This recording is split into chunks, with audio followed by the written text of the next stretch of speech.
ಪ್ರಪಂಚದ ಬಗ್ಗೆ ಹೇಳ್ತಾ ಇದ್ವಿ. ಸಿನಿಮಾ ಪ್ರಪಂಚದ ಒಂದು ಯಾವ್ದು ಸಿನಿಮಾದಲ್ಲಿ ಎಲ್ಲಾ ಸಿನಿಮಾಗಳು ನನ್ಗೆ ಖುಷಿ ಕೊಟ್ಟಿದೆ. ಹ್ಮ್ ಅದರಲ್ಲಿ ಅನಂತ್ ನಾಗ್ ಅವ್ರ ಜೊತೆ ಒಂದು ಕೋ ಆರ್ಟಿಸ್ಟ್ ಆಗಿ ವರ್ಕ್ ಮಾಡೋ ಚಾನ್ಸ್ ನಮ್ಮ ಬಾಬು ಅಂತ ಹಾ. ಡೈರೆಕ್ಟರ್. ಹ್ಮ್. ಅವ್ರದ್ದು ಹೊಟ್ಟೆಗಾಗಿ ಗೀಣು ಬಟ್ಟೆಗಾಗಿ ಅಂತ ಒಂದು ಸಿನಿಮಾ. ಹ್ಮ್ ಹೆಚ್ಚು ಓಡ್ಲಿಲ್ಲ, ಬಟ್ ತುಂಬಾ ಒಳ್ಳೆ ಕಾನ್ಸೆಪ್ಟ್ ಇಂದ ಒಳ್ಳೆ ಸಿನಿಮಾ ಅದು. ಹ್ಮ್ ಆ ಸಿನಿಮಾದಲ್ಲಿ ಅನಂತ್ ನಾಗ್ ಜೊತೆ ನಂದು ಅವ್ರದ್ದೇ ಕಾಂಬಿನೇಷನ್ ಇತ್ತು. ಓಕೆ. ಒಂದ್ ಹಾಡುನು ಇತ್ತು. ಅದೆಲ್ಲ ಫೈನಲ್ ಅಲ್ಲಿ ಎಡಿಟ್ ಆಯ್ತು. ಹ್ಮ್ ಹಾಡೆಲ್ಲ ಎಡಿಟ್ ಆಯ್ತು. ಹ್ಮ್ ಬಟ್ ಇದು ತುಂಬಾ ಚೆನ್ನಾಗಿದ್ದ ಸಿನಿಮಾ. ನನ್ ಹ್ಮ್ ಕ್ಯಾರೆಕ್ಟರ್ ಚೆನ್ನಾಗಿತ್ತು. ಏನ್ ಮನುಷ್ಯ ಅದ್ರಂಗೆ ಸಿನಿಮಾದಲ್ಲಿ ಅವ್ರ ಜೊತೆ ಒಂದ್ 2 ಫ್ರೇಮ್ ಅಲ್ಲಿ ಕಾಣಿಸ್ಕೊಂಡೆ, ಒಂದ್ 4 ಫ್ರೇಮ್ ಅಲ್ಲಿ ಭುಜದ ಮೇಲೆಲ್ಲ ಹಿಂಗೆ ನಿದ್ದೆ ಮಾಡ್ಬಿಟ್ಟಿರ್ತೀವಿ ಕುಡಿದ್ಬಿಟ್ಟು. ಓಕೆ. ಅದೆಲ್ಲ ಚೆನ್ನಾಗಿದೆ. ಅದು ಹ್ಮ್ ಕ್ಯಾರೆಕ್ಟರ್ ಚೆನ್ನಾಗಿದೆ. ಹ್ಮ್ ಆದ್ರೆ ಇಲ್ಲಿ ನನಗೆ ಅವ್ರ ಜೊತೆ ಮಾತಾಡೋದಕ್ಕೆ ಕೂತಿದ್ವಿ. ಹ್ಮ್ ಡೈಲಿ ಮಧ್ಯಾಹ್ನ ಅವರು ಊಟ ಮುಗಿಸ್ಕೊಂಬರ, ಅವರು ಶಾರ್ಟ್ ರೆಡಿ ಆಗೋ ತನಕ ಹ್ಮ್ ಆ ಸಿಂಗರ್ ಗೊತ್ತಾ ಅವ್ರು ಇಲ್ಲ, ಆ ಸಿಂಗರ್ ಇದೆ. ಅದು ನಾನು ಅಯ್ಯೋ. ಯಾವ್ದೋ ಒಂದ್ 2 ಇಂಟರ್ವ್ಯೂನಲ್ಲಿ ಅವರು ಹೇಳಿದ್ರೆ ಇಲ್ಲ ಹಾಡ್ ಹೇಳಲ್ಲ ಎಲ್ಲೋ.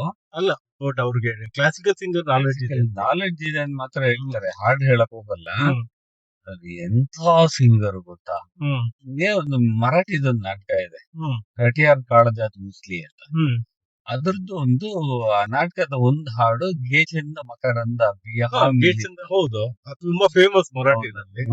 ಹ್ಮ್ ಆ ಹಾಡನ್ನ ಸುಮ್ನೆ ಕೆಡ್ಕದವ್ರು. ಹ್ಮ್ ಸರ್ ಅದು ಅದೇನ ಪ್ರೇಮ ಚಂದ ಮಕರಂದ, ಪ್ರೇಮ್ ಚಂದ ಅಲ್ಲ ರೀ, ಅದು ಘೇ ಚಂದ. ಅದೇ ಅದೇ ಇದು ಹಾಡು ಚೆನ್ನಾಗಿದೆ ಸರ್. ಅದು ಅದು 2 ತರ ಟ್ಯೂನ್ ಇದೆ ಅಲ್ವಾ ಅಂತ ನಿಂಗೆ ಹ್ಮ್ ಎತ್ ಕೊಟ್ರೆ ಹ್ಮ್ ಒಂದಿನ ಹಾಡು ಹೇಳೋದು ಎಂಥ ದಡ್ಡತನ ಅಂದ್ರೆ, ಎದುರುಗಡೆ ಇರೋ ಹುಡುಗಂಗೆ ರೆಕಾರ್ಡ್ ಮಾಡ್ಕೊಳ್ಳೋ ಅಂತ ಹೇಳ್ತಿದೀನಿ. ಅವ್ರು ಗೊತ್ತಾಗ್ದಂಗೆ ರೆಕಾರ್ಡ್ ಮಾಡ್ಕೋಬೇಕು ಅಂತ. ಹ್ಮ್ ಹಂಗ್ ಮಾಡ್ಕೊಳ್ಳಿಲ್ಲ. ಹ್ಮ್ ಹ್ಮ್ ಈಗ ಹಾಡು ಹೇಳಿ ಅವರು ಆ ಹಾಡಿನ ಅರ್ಥನ ಹೇಳಿ ಹ್ಮ್ ಚೆನ್ನಾಗಿತ್ತು. ಜೊತೆ ಒಂದು ಅದ್ಭುತವಾದ ಅದೊಂದು 4-5 ದಿನ ಅವ್ರ ಜೊತೆ ವರ್ಕ್ ಮಾಡಿದ್ದು. ಹ್ಮ್ ಶಿವಣ್ಣನ್ ಹ್ಮ್ ಜೊತೆ 2 ಸಿನಿಮಾದಲ್ಲಿ ಸುಮ್ನೆ ಅವ್ರ ಎದುರುಗಡೆ ನಿಲ್ಲೋದು ಒಂದೊಂದು ಶಾಟ್ಗಳು ಸಿಕ್ಕಿತ್ತು. ಓಕೆ.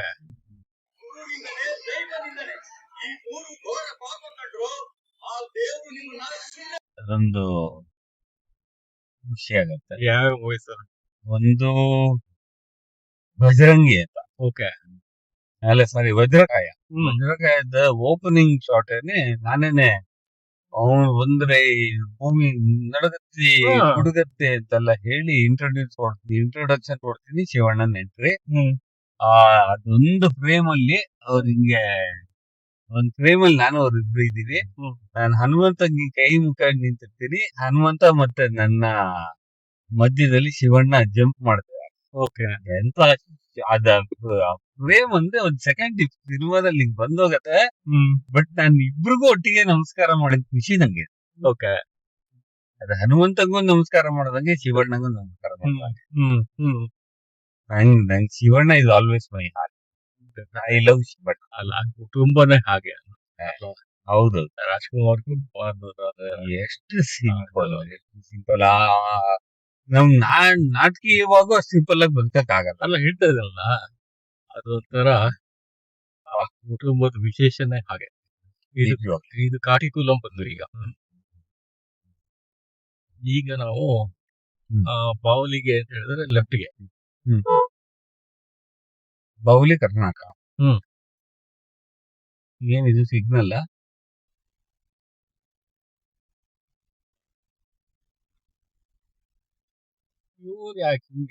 ದಾರಿ ಗೊತ್ತಾಗ್ತಿಲ್ಲ, ನಿಲ್ಸಾರೆ.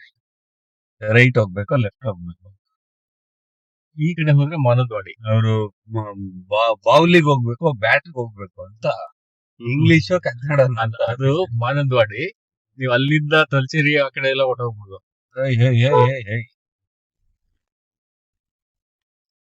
ಇವ್ ಸುಮ್ಮನಿದ್ದವನ್ ಯಾಕೆ ಹೊಡೆದ ಗಾಡಿನ? ಅಲ್ಲ, ಆ ಗಾಡಿ ಸುಮ್ಮನೆ ನಿಂತಿತ್ತು, ಇದಕ್ಕಿದಂಗೆ ಮೂವ್ ಮಾಡ್ದ. ಅವನು ನಾವು ಬಂದಾಗ್ಲೂ ಲೈಟ್ ಮೂವ್ಮೆಂಟ್. ಸರಿ. ಹ್ಮ್ ಸೊ ಬಜರಂಗಿ ಆಯ್ತು. ಬಜರಂಗಿ ಆದ್ಮೇಲೆ ಈಗ 2 ವರ್ಷದಿಂದ ಘೋಷ್ ಅಂತ ಒಂದು ಫಿಲಂ ಬಂತು. ಹ್ಮ್. ಅದ್ರಲ್ಲಿ ಒಂದು ಸಣ್ಣದೊಂದು ಕ್ಯಾರೆಕ್ಟರ್ ಇದೆ. ನಮ್ಮ ಆಮೇಲೆ ಶ್ರೀನಿವಾಸ್ ಇನ್ನೊಂದು ಪೋಸ್ಟ್ ಆಫೀಸ್ ಪೋಸ್ಟ್ ಮಾಸ್ಟರ್ ಒಂದ್ ಮಾಡಿದ್ರಲ್ಲ ನೀವು, ಪೋಸ್ಟ್ ಮಾಸ್ಟರ್ ಅಲ್ಲ, ಅದು ಪೋಸ್ಟ್ ಆಫೀಸ್ ಅಲ್ಲಿ ಇದು ಅದು ತುಂಬಾ ಚೆನ್ನಾಗಿತ್ತು ಮೂವಿ. ಇದು ಮೈಸೂರಲ್ಲೇ ಶೂಟ್ ಆಗಿದೆ. ಇದು ಯಾವ್ದು?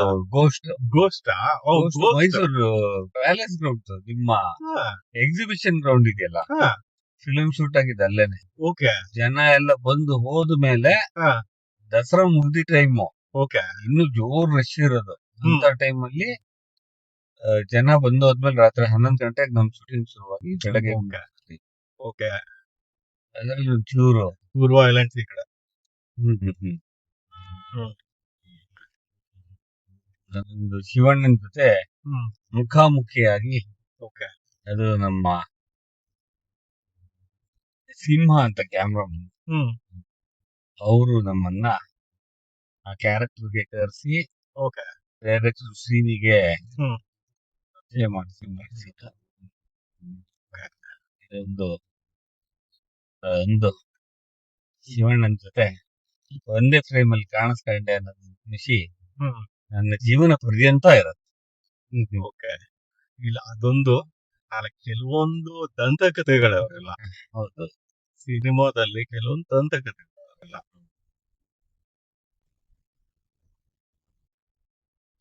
ಸೀರಿಯಸ್ಲಿ ಅಷ್ಟೇ ಸಿಂಪಲ್ ಆಗಿ ಬದುಕೋದಕ್ಕೆ ಎಷ್ಟೇ ಎಕ್ಸಾಜರೇಷನ್ ಅನ್ಸ್ಬಿಡುತ್ತೆ ನೋಡ್ದಲ್ಲೇ ಇದ್ದವ್ರಿಗೆ. ಆದ್ರೆ ಸಿಂಪ್ಲಿಸಿಟಿ ಇಟ್ಟು ನಂಗೆ 3 ಜನ ಇಷ್ಟ. 3 ಜನ ಲೈಫ್ ಅನ್ನ ಫೈಟ್ ಮಾಡ್ತಾ ಇರೋಂತ ರಾಘವೇಂದ್ರ ರಾಜ್ಕುಮಾರ್ ಎಷ್ಟು ದೃಢ ಸಂಕಲ್ಪ ಅಲ್ವಾ, ಎಷ್ಟು ಅದನ್ನ ತಡೆದ್ಕೊಳ್ಳ ಆರೋಗ್ಯ ಏನೋ ಒಂಚೂರು ಹೆಚ್ಚು ಕಡಿಮೆ ಆಯ್ತು ಅಂದ್ರೆ ಅದನ್ನ ತಡ್ಕೊಳ್ಳೋ ಶಕ್ತಿ ಇದೆಯಲ್ಲ ಮಾನಸಿಕವಾಗಿ, ಅದು ನಿಜವಾಗ್ಲೂ ಹ್ಯಾಟ್ಸ್ ಆಫ್.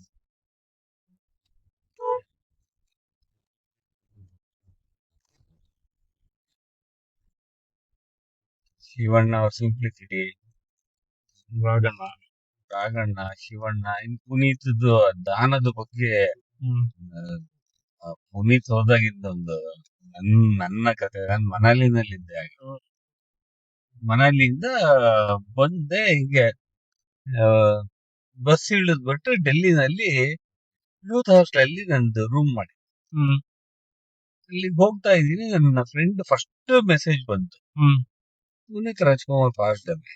ಓಕೆ, ಟಕ್ಕಂತ ರಿಪ್ಲೈ ಹಾಕ್ತಾರೆ.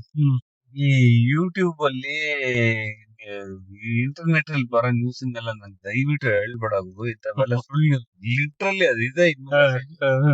ಈ ತರದೆಲ್ಲ ಸುಳ್ಳುಗಳೆಲ್ಲ ಯಾಕೆ ಫಾರ್ವರ್ಡ್ ಮಾಡ್ತೀನಿ ನೀನು ಅಂತ ಸ್ವಲ್ಪ ಕೋಪದಲ್ಲೇನೆ ಹಾಕ್ದೆ. ಅವನು ಇಂಡಸ್ಟ್ರಿ ರಿಲೇಟೆಡ್ ಮತ್ತೆ ಈ ನೋಸ್ ಈ ತರದ ಎಲ್ಲ ಫೇಕ್ ನ್ಯೂಸ್ ಗಳನ್ನೆಲ್ಲ ಸ್ಪ್ರೆಡ್ ಮಾಡಬಾರ್ದು ಅಂತ ಗೊತ್ತಿರೋ ಅವನೇನೆ ಇದನ್ ಮಾಡೋದ್ನಲ್ಲ, ಅದು ಫೇಕ್ ನ್ಯೂಸ್ ಅಂತ ನನಗೆ. ಫೇಕ್ ನ್ಯೂಸ್ ಯಾಕೆ? ಅಲ್ಲಿಂದ ಒಂದು ಅರ್ಧ ಗಂಟೆ ಒಳಗೆ ಒಂದು 5-6 ಮೆಸೇಜ್ಗಳು ಬರಕ್ ಶುರುವಾಯ್ತು. ಒಳಗಡೆ ಹೋದೆ, ನವೀನ್ ಸಾಗರ್ ಫೋನ್ ಮಾಡಿದೆ. ನವೀನ್ ಸಾಗರ್ ಅವಾಗ ವಿಶ್ವವಾಣಿನಲ್ಲಿ ವರ್ಕ್ ಮಾಡ್ತಾ ಇದ್ರು. ನವೀನ್ ಫೋನ್ ಮಾಡಿದೆ, ಏನ್ ನವೀನ್ ಇದು ನಿಜಾನ? ಅರ್ಧಂಬರ್ಧ ನ್ಯೂಸ್ ನಂಗೂನು ಬರ್ತಾ ಇದೆ, ಇನ್ನು ಕನ್ಫರ್ಮ್ ಆಗಿ ಗೊತ್ತಿಲ್ಲ. ಅಲ್ಲಿ ಹೋದೆ ಒಳಗಡೆ, ಹಿಂಗೆ ಅಲ್ಲಿ ರಿಜಿಸ್ಟರ್ ಎಂಟರ್ ಆಗ್ಬೇಕಲ್ಲ, ಕಿರಣ್ ಅಂತ ಬರೆಯೋದ್ರೊಳಗೆ ಒಂದು ಫೋನ್, 1 ನಿಮಿಷ ಬಂದೆ ಅಂತ ಅನ್ನೋದು. ಅಲ್ಲಿ ಒಳಗಡೆ ಸಿಗ್ನಲ್ ಸರಿಯಾಗಿ ಸಿಗ್ತದೆ ಯೂತ್ ಹಾಸ್ಟೆಲ್ ರಿಸೆಪ್ಷನ್ ಅಲ್ಲಿ. ಹೊರಗಡೆ ಬರೋದು, ಯಾರ ಜೊತೆ ಮಾತಾಡೋದು, ಎಂತದಪ್ಪ ಇದು ಸುಳ್ಳು ನ್ಯೂಸಪ್ಪ, ಇದು ನನ್ ನಂಬಕ್ ಆಗಲ್ಲ ಅನ್ನೋದು, ಮತ್ತೆ ಹೋಗೋದು. ಆಮೇಲೆ ಇನ್ಯಾರದು ಫೋನ್ ಬರುತ್ತೆ, ಅವ್ರಿಗೂನು ಎಂತ ನ್ಯೂಸ್, ನಿಂಗೆಲ್ಲ ಸುಳ್ಳು ನ್ಯೂಸ್ ಎಲ್ಲ ಮಾಡ್ಬಿಟ್ರೆ ಬೈಯೋದು, ಹೋಗೋದು. ಒಂದೊಂದು ಕಾಲಂ ಬರ್ದಾಗ್ಲೂ ಒಂದೊಂದು ಫೋನ್ ಬಂತು. ಆಮೇಲೆ ನವೀನ್ ಫೋನ್ ಬಂತು, ಕನ್ಫರ್ಮ್ ನ್ಯೂಸ್, ಹಾರ್ಟ್ ಅಟ್ಯಾಕ್ ಅಂತೆ. ಓಕೆ, ಹೋಗಿ ಲಾಸ್ಟ್ ಅಲ್ಲಿ ನನ್ ಸಿಗ್ನೇಚರ್ ಹಾಕ್ಬೇಕು. ಹೆಸರು ಬರ್ದೆ, ಅಡ್ರೆಸ್ ಬರ್ದೆ, ನನ್ನ youth hostel ID card number ಬರ್ದೆ, ಫೋನ್ ನಂಬರ್ ಬರ್ದೆ, ಪ್ರತಿಯೊಂದಕ್ಕೂ ಹೊರಗಡೆ ಬಂದೋಗ್ತಿದ್ದೆ ನಾನು. ಕೇಳ್ತಾನಿದ್ವಿ, ಕ್ಯಾ ಹುವಾ ಸರ್, ಕ್ಯಾ ಹುವಾ ಸರ್, ಕ್ಯಾ ಹುವಾ ಸರ್ ಅಂತ. ಆಮೇಲೆ ನವೀನ್ ಅಲ್ಲಿದ್ದಾಗ ಹೇಳಿದ ತಕ್ಷಣ ಕಣ್ಣಲ್ಲಿ ಧಳ ಧಳ ಧಳ ಧಳ ನೀರು ಬರ್ತಾ ಇದೆ. ಅವ್ನು ಅಲ್ಲಿ ತನಕ ಕೂತ್ಕೊಂಡು ಅವ್ನೇನೋ ಕೆಲಸ ಮಾಡ್ತಿದ್ದು ನಿಂತ್ಕೊಂಬಿಟ್ಟ ರಿಸೆಪ್ಷನಿಸ್ಟ್. ಕ್ಯಾ ಹುವಾ ಸರ್ ಅಂತ. ಅವ್ನು ಹೆಂಗ್ ಹೇಳಲಿ, ಹೆಂಗಂತ ಹೇಳಲಿ? ನಮ್ಮ ಒಬ್ಬ ನಟ ಹೋಗ್ಬಿಟ್ಟ, ಒಬ್ಬ ಆಕ್ಟರ್ ಹೋಗ್ಬಿಟ್ರು ಅಂತಂದ್ರೆ ಎಷ್ಟು ಫೂಲಿಶ್ ಆಗಿ ಕಾಣುತ್ತೆ. ಆದ್ರೆ ನನ್ನ ಬಾಯಲ್ಲಿ ಆಕ್ಟರ್ ಹೋದ್ರು ಅಂತ ಬರ್ಲೇ ಇಲ್ಲ. ಇವಾಗ್ಲೇ ಗೊತ್ತಲ್ಲತ್ತೆ. ನಮ್ಮ ರಾಜ್ಕುಮಾರ್ ಹೋಗ್ಬಿಟ್ಟ, ನಮ್ಮ ರಾಜ್ಯದ ರಾಜ್ಕುಮಾರ್ ಹೋಗ್ಬಿಟ್ಟ ಅಂದೆ. ಅಪ್ಪ, ಇವಾಗ್ಲೂನು ಒಂಥರ ಹೆಂಗಾಗುತ್ತೆ ಅಂದ್ರೆ ಪುನೀತ್ ಇಲ್ಲ. ಅದೊಂದು 2-3 ತಿಂಗಳಿಂದ ನಾನು ಅವ್ರು ಒಂದೇ ಸ್ಟೇಜ್ ಮೇಲೆ ಇದ್ವಿ. ಅದು 2ನೇ ಸತಿನೋ 3ನೇ ಸತಿನೋ ಮೀಟ್ ಆಗಿದ್ದೀವಿ. ಪುನೀತ್ ಜೊತೆ ವರ್ಕ್ ಮಾಡಕ್ ಆಗ್ಲಿಲ್ಲ. ಬಟ್ ಇದು ನನಗೆ ಹೆಂಗೆ ಕಾಡತ್ತೆ ಅಂದ್ರೆ ಇವಾಗ್ಲೂನು ಅವ್ನ್ ಇಷ್ಟೇ ನಾನು ಹೇಳಿದ್ದು, ನಮ್ ರಾಜ್ಯದ ರಾಜ್ಕುಮಾರ ಹೋಗ್ಬಿಟ್ಟಪ್ಪ ಅಂತೆ.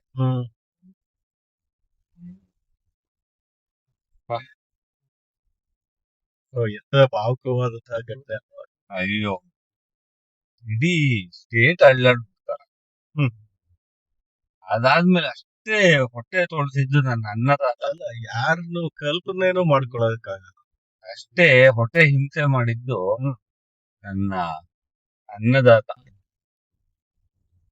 ದಿಲೀಪ್ ರಾಜ್. ಹೋಗ್ತಾ ಇದೆ ನಾನೇನ ಅದಕ್ಕೆ ಹುಡುಗ ಮೊಬೈಲ್ ಅಲ್ಲಿ ನೋಡ್ಬೇಕು ಅನ್ನೋದ ಫುಲ್ ಇಳಿದು ಬಿಡ್ಬೇಕಾಗುತ್ತೆ.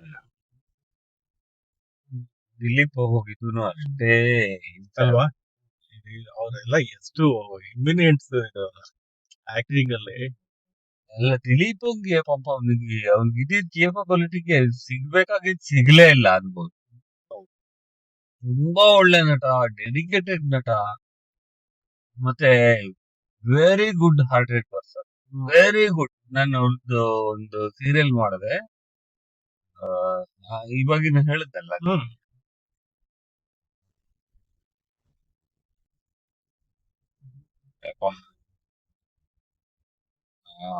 ದಿಲೀಪ ಹೋಗಿದ್ದು ಇನ್ನೂ ತಡ್ಕೊಳಕ್ ಆಗ್ತಿಲ್ಲ. 6 ಗಂಟೆ ಒಳಗಡೆ ಹೋಗ್ಬೇಕು.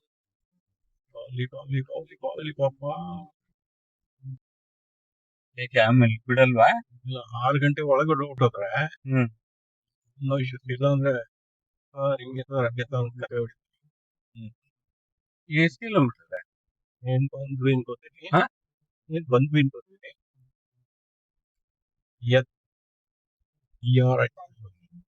ಬಂದ್ಬಿಟ್ವಾ? ಇದನ್ನ ರೆಕಾರ್ಡ್ ಮಾಡ್ತಾ ಬನ್ನಿ.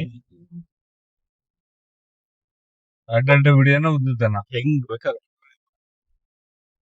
ಸೊ ಈ ಜಾಗ ಏನಿದೆ ಇದು ಕೇರಳದಿಂದ ಕರ್ನಾಟಕ ಕಡೆ ಬರ್ಬೇಕಾದ್ರೆ ಸಿಗುವಂತ ಒಂದಿದ್ದು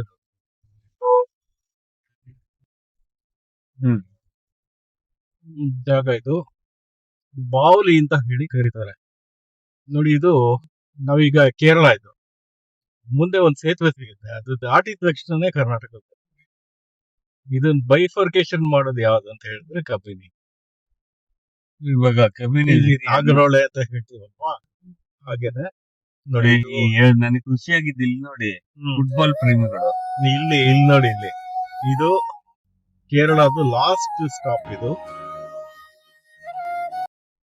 ಅಥವಾ ಫಸ್ಟ್ ಸ್ಟಾಪ್? ಅಲ್ಲ, ಕೇರಳಗೆ ಆ ಕಡೆಯಿಂದ ಫಸ್ಟ್ ಸ್ಟಾಪ್, ಈ ಕಡೆಯಿಂದ ಲಾಸ್ಟ್ ಸ್ಟಾಪ್. ಇದೇ ಕಬಿನಿ. ಕಬಿನಿ ನದಿ ನೋಡಿ ಫ್ರೆಂಡ್, ಕಬಿನಿ ರಿವರ್. ಆಮೇಲೆ ಇಲ್ಲೊಂದು ರೋಡ್ ಬರ್ತಾ ಇದೆಯಲ್ಲ, ಇದು ಸುಲ್ತಾನ್ ಬತ್ತೇರಿಗೆ ಹೋಗುತ್ತೆ. ಜೈ ಕರ್ನಾಟಕ ಮಾತೆ.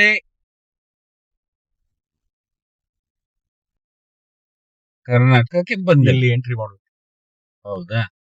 ಏನಂತ ಬರ್ಸ್ಬೇಕು ಇದಕ್ಕೆ ಅಂತ ಹೇಳಿ sir vehicle number KA09 ME 4644 Mysuru sir Mysuru. ಇದು ಎಕ್ಸಿಟ್ ಅಲ್ಲಿ ಎಕ್ಸಿಟ್ ನಿಮ್ಗೆ ಅಂತ ಅನ್ಸುತ್ತೆ, ಚಮ್ಮನ್ಕಟ್ಟೆ ಎಕ್ಸಿಟ್ ಅಲ್ವಾ?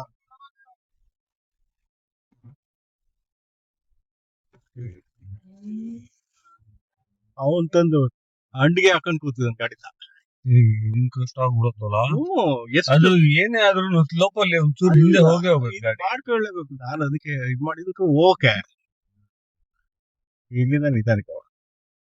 ಆಯ್ತಾ, ಇನ್ನ 6 ಗಂಟೆ ಒಳಗೆ ಕವರ್ ಮಾಡ್ಬೇಕು ಆ ತರ ಏನಿಲ್ಲ ಇಶ್ಯೂಸ್ ಏನು. ಸ್ಲೋಗೆ ಹೋಗೋಣ, ತೊಂದ್ರೆ. ಸೊ ಸಿನಿಮಾ ಕ್ಷೇತ್ರದ ಸಾಕಷ್ಟು ವಿಚಾರಗಳನ್ನ ಹಂಚಿಕೊಂಡ್ರಿ.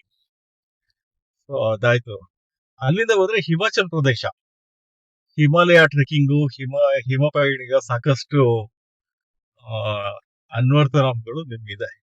ಅದರ ನಾನು ತಮಾಷೆ ಮಾಡ್ತಾ ಇರ್ತೀನಿ, ಹಿಮಾಚಲ ಪ್ರದೇಶಕ್ಕೆ ಕರ್ನಾಟಕದಿಂದ ಒಬ್ಬ ಮಹನೀಯರನ್ನ ದತ್ತು ಕೊಟ್ಟಿದೀವಿ ಅಂತ. ದತ್ತು ಪುತ್ರ ಆಫ್ ಹಿಮಾಚಲ ಪ್ರದೇಶ, ಹಿಮ ಪಯಣಿಗ ಇಲ್ಲ. ಸೊ ಆ ಒಂದು ಇದು ಯಾವಾಗ ಶುರು ಆಯ್ತು? ಅದು 92 ನಲ್ಲಿ ರಾಕ್ ಕ್ಲೈಂಬಿಂಗ್ ಹೋದೆ. ರಾಕ್ ಕ್ಲೈಂಬಿಂಗ್ ಅಲ್ಲಿ ಸ್ಟೇಟ್ ಚಾಂಪಿಯನ್ ಒಂದೆರಡು ವರ್ಷ. ಆಮೇಲೆ ಸರ್ಕಾರವೇನ ನೋಡಿ, ಈಗ ಕೇರಳದಿಂದ ನಾವು ಕರ್ನಾಟಕ ಎಂಟರ್ ಆಗಿದೀವಿ ಮತ್ತೆ ವಾಪಸ್ಸು. ಬ್ಯೂಟಿಫುಲ್ ಆಗಿದೆ ನೋಡಿ ವಿಡಿಯೋ. ಸೊ ಇದು DB ಕುಪ್ಪೆ ಅರಣ್ಯ ಪ್ರದೇಶ ನಾವು ಹೋಗ್ತಾ ಇರುತ್ತೆ. ಮಾನಂದವಾಡಿ ಮೈಸೂರು ರಸ್ತೆ ಇದು, ಈಗ ನಾವು ಹೋಗ್ತಾ ಇರೋಂತ ರಸ್ತೆ ಇದು. ಅಲ್ಲಿ ಕಿರಣ್ ಒಟ್ಟಿಗೆ ಅವ್ರ ಜೊತೆ ನಾವು ಇದ್ ಮಾಡ್ತಾ ಇದ್ವಿ. ನೋಡಿ, ಇದು ಪಕ್ಕದಲ್ಲೇ ಹೋದ್ರೆ ಇದು DB ಕುಪ್ಪೆ ಪಕ್ಕದಲ್ಲಿ. DB ಕುಪ್ಪೆ ಅರಣ್ಯ ಇದಿದೆ, ಇಲ್ಲೊಂದು IB ಇದೆ ಅಲ್ಲಿ.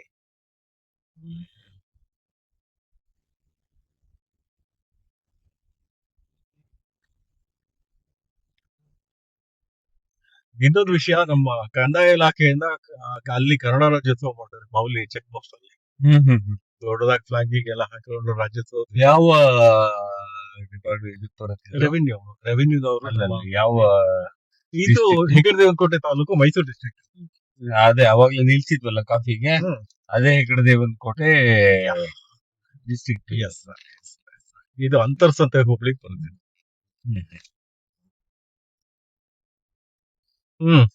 ಇದನ್ನ ಹೇಳ್ತಾ ಇದ್ವಿ, ಹಿಮಾಚಲ ಪ್ರದೇಶಕ್ಕೆ. ಆಮೇಲೆ ನನ್ನ ಗುರುಗಳು ರವಿ ಅಂತ, ರವಿಕುಮಾರ್ ಅಂತ, ಇವಾಗ ನೋಲ್ಸ್ ಅಂತ ಒಂದು ದೊಡ್ಡ ಸಂಸ್ಥೆ ಅಮೆರಿಕದ್ದು. ಆ ದೊಡ್ಡ ಸಂಸ್ಥೆ ಅದು, ಪ್ರಪಂಚದ ಬೆಸ್ಟ್ ರಾಕ್ ಕ್ಲೈಂಬಿಂಗ್ ಮತ್ತೆ ಮೌಂಟೇನಿಯರಿಂಗ್ ಇನ್ಸ್ಟಿಟ್ಯೂಟ್ ಅದು. ಅಲ್ಲಿ ಅಲ್ಲಿದ್ದಾರೆ ಅಂದ್ರೆ ಅಮೆರಿಕಾದಲ್ಲಿಲ್ಲ, ಅಲ್ಲಿಂದ ಈಗ ಭಾರತದ ಹಿಮಾಲಯದ ಇನ್ಚಾರ್ಜ್. ಭಾರತದಲ್ಲಿ ಹಿಮಾಲಯ ಭಾಗದಲ್ಲಿ ಯಾರ ಮೌಂಟೇನಿಯರಿಂಗ್ ಮಾಡೋದಕ್ಕೆ ಅಂತ ಅಮೆರಿಕನ್ಸ್ ಅಥವಾ ವೆಸ್ಟರ್ನರ್ಸ್ ಬಂದ್ರೆ ಅವರೆಲ್ಲ ಇವ್ರಿಗೆ ಇನ್ಫಾರ್ಮ್ ಮಾಡಿ ರಿಪೋರ್ಟ್ ಮಾಡಿ ಹೋಗ್ಬೇಕಾಗತ್ತೆ. ಸೊ ಅವರು ರವಿ ನಂಗೆ ರಾಕ್ ಕ್ಲೈಂಬಿಂಗ್ ಗುರು. ಒಂದ್ಸತಿ ಪ್ಯಾರಾಸೈಲಿಂಗ್, ಇದೊಂದು ಬಾರಿ ಮಜಾದ ಕತೆ. ಈಗ ಪ್ಯಾರಾಸೈಲಿಂಗ್ ಅಂದ್ರೆ ಜನ ಒಂದೊಂದು ಟೇಕ್ ಆಫ್ಗೆ 1500 ರೂಪಾಯಿ 2000 ರೂಪಾಯಿ ಕೊಡ್ತಾರೆ. ನಾವು ಅವಾಗ ಹಾಸನದಲ್ಲಿ ಪ್ಯಾರಾಸೈಲಿಂಗ್ ಒಂದು ವಾರ ಒಂದು 10 ದಿನನೇ ಏನೈತೆ ಪ್ಯಾರಾಸೈಲಿಂಗ್ ಮಾಡಿ. ಬೆಳಗ್ಗೆ 2-3 ಟೇಕ್ ಆಫ್, ಮತ್ತೆ ಸಂಜೆ ಒಂದು 3-4. And I was paid for it. ಅದರದ್ದು ರಿಪೋರ್ಟ್ ಕೊಡ್ಬೇಕಿತ್ತು. ಅದು ಕ್ಯಾಂಪ್ ಮಾಡಿದ್ದು ಗೆತ್ನಾ ಅಂತ, general national academy of adventure. ಅಲ್ಲಿ ರವಿ ನಂಗೆ ಗುರುವಾಗಿದ್ದು. ಸೊ ಅದರದ್ದು ರಿಪೋರ್ಟ್ ಕೊಡ್ಬೇಕಿತ್ತು. ನನ್ನ ರಿಪೋರ್ಟ್ ತಗೊಂಡು ಹೋಗ್ತಾ ಇದ್ದ ರವಿ, ಯಾರನ್ನೋ ಗೆಸ್ಟ್ ಗಳು ಯಾರೋ ಬಂದಿದ್ರು ಫಾರಿನರ್ಸ್, ಕೆಳಗಡೆ ಕರ್ಕೊಂಡು ಹೋಗ್ತಾ ಇದ್ದ. ನಮ್ಗೆ ಅಲ್ಲಿ ಏನು ಅಂದ್ರೆ ಸ್ಟ್ಯಾಂಡಿಂಗ್ ಇನ್ಸ್ಟ್ರಕ್ಷನ್, ಲಿಫ್ಟ್ ಯೂಸ್ ಮಾಡೋ ಹಾಗಿಲ್ಲ. ಓಕೆ, ನೀವು ರಾಕ್ ಕ್ಲೈಂಬರ್ಸ್ ಲಿಫ್ಟ್ ಯೂಸ್ ಮಾಡೋ ಹಾಗಿಲ್ಲ. ಮೆಟ್ಲು ಹತ್ಕೊಂಡು ಹೋಗ್ತಿದ್ದೆ, ರವಿ ಮೆಟ್ಲು ಇಳ್ಕೊಂಡು ಬರ್ತಾ ಇದ್ದ. ನೀನು ರಿಪೋರ್ಟ್ ಅಲ್ಲಿ ಇಟ್ಬಿಟ್ಟು ನನಗೆ ವೆಯ್ಟ್ ಮಾಡು, ನಾನೊಂದು 1/4 ಗಂಟೆಗೆ ಬರ್ತೀನಿ, ನಾನು ನಿನ್ ಜೊತೆ ಒಂದು ಅರ್ಜೆಂಟ್ ವಿಷಯ ಮಾತಾಡೋದಿದೆ. ಸರಿ ಕಾಯ್ತಾ ಇದ್ದೆ. ಬಂದ್ಬಿಟ್ಟು ಹ್ಮ್. ಮನಲ್ಲಿಗೆ ಹೋಗ್ತೀನ ಮೌಂಟೇನಿಯರಿಂಗ್ ಇನ್ಸ್ಟಿಟ್ಯೂಟ್ಗೆ ಹ್ಮ್ ಇದಕ್ಕೆ ಅಪ್ಲೈ ಮಾಡಿದ್ದೀನಿ ನಾನು NI. ಅವಾಗ 3 ಮೌಂಟೇನಿಯರಿಂಗ್ ಇನ್ಸ್ಟಿಟ್ಯೂಟ್. ಹ್ಮ್ ಒಂದು ಮನಾಲಿನಲ್ಲಿ, ಇನ್ನೊಂದು ಉತ್ತರಾಖಂಡದಲ್ಲಿ, ಇನ್ನೊಂದು ಡೆಹ್ರಾಡೂನ್, ಹ್ಮ್. ಸಾರಿ ಡಾರ್ಜಿಲಿಂಗ್ ಅಲ್ಲಿ. ಹ್ಮ್ ಡಾರ್ಜಿಲಿಂಗ್ ಅಲ್ಲಿ HMI ಅಂತ. ಹ್ಮ್. ಇದು ಡೆಲ್ಲಿ ಇದಕ್ಕೆ ಹೋಗ್ತೀರಾ ರಾಕ್ ಕ್ಲೈಂಬಿಂಗ್ ಇನ್ಸ್ಟಿಟ್ಯೂಟ್ಗೆ? ರವಿ ಬಂದು ಕೇಳ್ದ, ಹ್ಮ್ ಮೌಂಟೇನಿಯರಿಂಗ್ ಇನ್ಸ್ಟಿಟ್ಯೂಟ್ ಹೋಗಿ ಮನಾಲಿಗೆ ಹೋಗ್ತೀಯಾ? ಹ್ಮ್ ಇಲ್ಲ, ನಾನು NIMಗೆ ಅದೇ ಕಾಶಿನಲ್ಲಿ ಇತ್ತಲ್ಲ, ಹ್ಮ್. ಉತ್ತರ ಕಾಶಿನಲ್ಲಿ, ಹ್ಮ್. ಉತ್ತರ Kashi Nehru institute of mountaineering ಅಲ್ಲಿಗೆ ಅಪ್ಲೈ ಮಾಡಿದೀನಿ. ಈಗ ಅದೇನು 96, 97 ಅಲ್ಲಿ ಸೀಟ್ ಸಿಗತ್ತೆ. ಹ್ಮ್ ಇದು 93 ನಾನು ಹೇಳ್ತಿರೋದು. 93 April end May first week. ಹ್ಮ್ ನಾನು ಕೇಳ್ತಿರೋದು ಈ ವರ್ಷ, ಹ್ಮ್. ಈಗ ಹ್ಮ್ ಜೂನ್ ಬ್ಯಾಚ್ಗೆ ಹ್ಮ್. ಮನಲ್ಲಿಗೆ ಹೋಗ್ತೀಯಾ, ಒಂದ್ ಸೀಟ್ ಇದೆ ಅಲ್ಲಿ. ಹ್ಮ್ ಏನು ನಂಗೆ ಸ್ವರ್ಗ ಮೂರ್ಗೇಣು. ಹ್ಮ್ ಹ್ಮ್ ಏ ಮನೆಗೆ ಹೋಗಿ ಹೇಳಿ ಬಂದ್ಬಿಡ್ತೀನಿ, ಓಕೆ ರೆಡಿ ನಾನು. ಹ್ಮ್ ಸರಿ ಹೋದೆ, ಮನೆಯಲ್ಲಿ ಹೇಳ್ದೆ ಹಿಂಗೆ ಅಂತ. ಹ್ಮ್. ದುಡ್ಡು ಕಾಸು ಅರೇಂಜ್ ಮಾಡ್ಬೇಕಲ್ಲ ಸರ್ಕಾರ. ನಾವು ವಾಪಸ್ ಬಂದ್ಮೇಲೆ ರೀಫಂಡ್ ಮಾಡತ್ತೆ. ನೋಡಿ ಇದು ದೊಡ್ಡ ಬೈರನಕುಪ್ಪೆ ಅಂತ ಹೇಳಿ, ಡಿಬಿ ಕುಪ್ಪೆ, ದೊಡ್ಡ ಬೈರನಕುಪ್ಪೆ ಒಳಗಡೆ ಒಂದು ಐಬಿ ಇದೆ, ತುಂಬಾ ಚೆನ್ನಾಗಿ. ಅದ್ರ ಪಕ್ಕದಲ್ಲಿ ಕಬಿನಿ ನದಿ ಹೋಗುತ್ತೆ. ನದಿ ದಾಟಿದ್ರೆ ಕೇರಳ. ಹ್ಮ್ ಡಿಬಿ ಕುಪ್ಪೆ ಅದು ತುಂಬಾ ಹಳೇದದು. ಹೌದು, ಕಬಿನಿ ಕುಪ್ಪೆ ತುಂಬಾ ಹಳೆದು. ಅದು ಅಲ್ಲೂ ಹಾಲ್ಟ್ ಆಗಿದೆ. ಇದು ಗೇಮ್ ರೂಟ್ ಇದು. ಕೈಮರ ಅಂತ ಹೋಗುತ್ತೆ, ಕೈಮರ ಹೋಗ್ತಾರೆ. ಅದು ಮಸಾಲೆ ಬೆಟ್ಟ, ಗಂಧದ ಗುಡಿ ಶೂಟಿಂಗ್ ಆಯ್ತು ಅಂತ ಹೇಳಿದ್ವಲ್ಲ, ಅದೆಲ್ಲ ಈ ಕಡೆ ಒಳಗಡೆ ಹೋಗೋದು. ಬಟ್ ಈಗ ರೆಸ್ಟ್ರಿಕ್ಟೆಡ್. ನಾವೆಲ್ಲ ಒಂದ್ 15-20 ವರ್ಷದಿಂದ ಅವಾಗ ನಾವೇನ್ ಕುಡಿಯೋದಕ್ಕೆ ಆಗ್ಲಿ ಇದಕ್ಕೆ ಆಗ್ಲಿ ಹೋಗ್ತಿರ್ಲಿಲ್ಲ. ಇಲ್ಲಿರೋ ಇವ್ರುಗಳಿಗೆ ಗೊತ್ತಿತ್ತು, ಪರ್ಮಿಷನ್ ತಂದಿತ್ತು. ಈಗ ಯಾವಾಗ ಪ್ರಾಜೆಕ್ಟ್ ಹೇಗಾರಂತಂದ್ರು ಏನು ಮಾಡ್ತಾ ಇಲ್ಲ.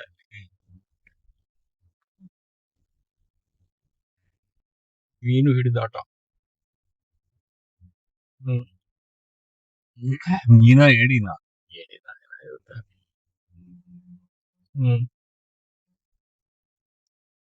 ಏನ್ ಹೇಳ್ತಿದ್ದೆ? ಅದೇ ಇದಕ್ಕೆ ಸ್ವರ್ಗಕ್ಕೆ 3 ಗೇಣು ಒಂದೇ ಸೀಟ್ ಇರೋದು ಅಂತ ಹೇಳಿ ರವಿ ಹೇಳೋದು. ಸರಿ, ಮನೆಯಲ್ಲಿ ಅಪ್ರೂವಲ್ ಆಯ್ತು. ಮನೆಯಲ್ಲಿ ಪ್ರಪ್ರಥಮ ಬಾರಿಗೆ ಅಷ್ಟೊಂದು ದೂರ, ಅಷ್ಟೊಂದು ದಿನ ಅಧಿಕೃತವಾಗಿ ಹೊರಟ ಏಕೈಕ ವ್ಯಕ್ತಿ ನಾನು. ಅದು 1 ತಿಂಗಳು.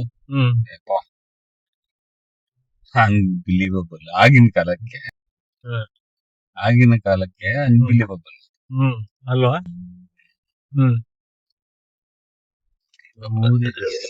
ಹೋಗಿ ಕೋರ್ಸ್ ಮುಗಿಸ್ಕೊಂಡು ಬಂದೆ. ಬಂದ್ಮೇಲೆ ಇದು ರಾಕ್ ಕ್ಲೈಂಬಿಂಗ್ ಗೆನಾದಲ್ಲಿ ಫ್ಯಾಕಲ್ಟಿ ಆಗಿ ಒಂದಷ್ಟು ದಿನ ವರ್ಕ್ ಮಾಡಿದೆ. ಚೆನ್ನಾಗಿತ್ತು ಅದೊಂದು ಜೀವನ. ಬಿದ್ದು ಕೈ ಮುಟ್ಕೊಂಡು ರಾಕ್ ಕ್ಲೈಂಬಿಂಗ್ ಅನ್ನ ಸ್ಥಗಿತವಾಗಿ ಅಂದ್ರೆ ತಾತ್ಕಾಲಿಕವಾಗಿ ಸ್ಥಗಿತ ಅಂತ ಅನ್ಕೊಂಡು 1 ವರ್ಷ ಅಂತ ಬಿಟ್ಟೆ. ಅಷ್ಟ್ರೊಳಗೆ ನನ್ನ ದೇಹ ಬುರು ಅಂತ ಊದಕ್ ಶುರು ಮಾಡಿತು. ಎಕ್ಸರ್ಸೈಸ್ ಇಲ್ದಂಗ ಆಯ್ತು. ಅದಾದ್ಮೇಲೆ ಮಾಡ್ಲೇ ಇಲ್ಲ ರಾಕ್ ಕ್ಲೈಂಬಿಂಗ್ ಅಂತ. ಇವಾಗ ಯಾವ್ದಾರು ಬಂಡೆ, ಮಾಮೂಲಿ ಒಂದು ನಾರ್ಮಲ್ ಬಂಡೆ ಹತ್ಬೇಕಾದ್ರೆ ಕೈ ಕಾಲು ನಡ್ಗತ್ತೆ.